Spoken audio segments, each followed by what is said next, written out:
নমস্কার বন্ধুরা, আজকে ঝিঙে সম্পূর্ণ নিরামিষ তরকারি রান্না করছি।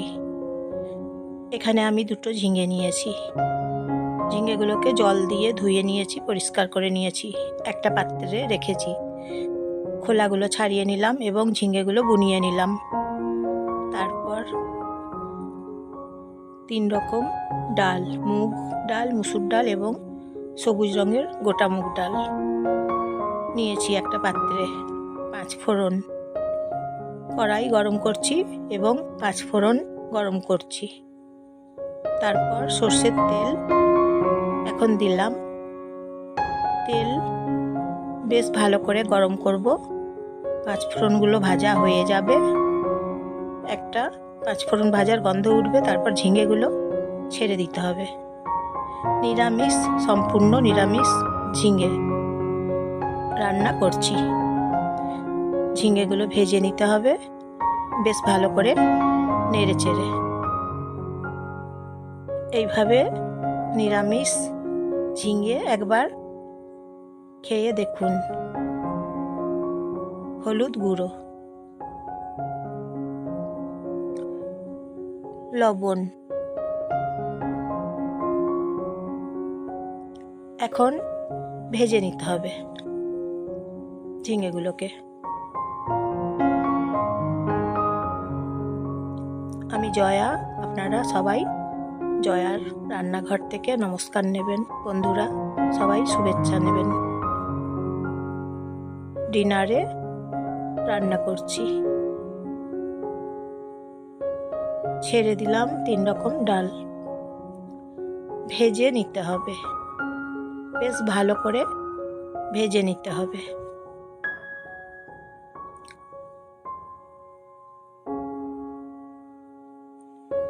এইভাবে। তারপর এখন কিছুটা কাঁচা লঙ্কা বেটে দিলাম। বিনা মশলা, বাকি আর কিছু মশলা দিচ্ছি না। এখন জল দিলাম। জল দেওয়ার পরে নেড়ে চেড়ে নিতে হবে। ছানা দিচ্ছি, 1 চামচ ছানা দিলাম। ছানা অ্যাড করলাম, খেতে বেশ ভালো হয়। ঝিঙে, ছানা এবং 3 রকম মুগ মুসুর ডাল, একদম নিরামিষ তরকারি, খেতে খুব ভালো। ধনেপাতা,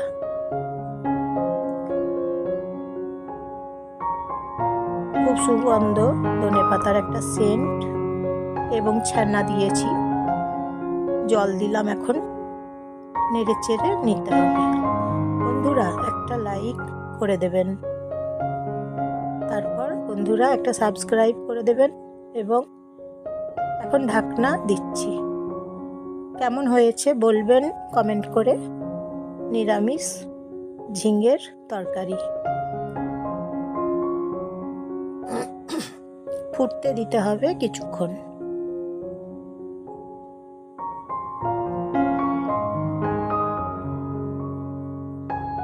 ঢাকনা খুলতে হবে কিছুক্ষণ পর।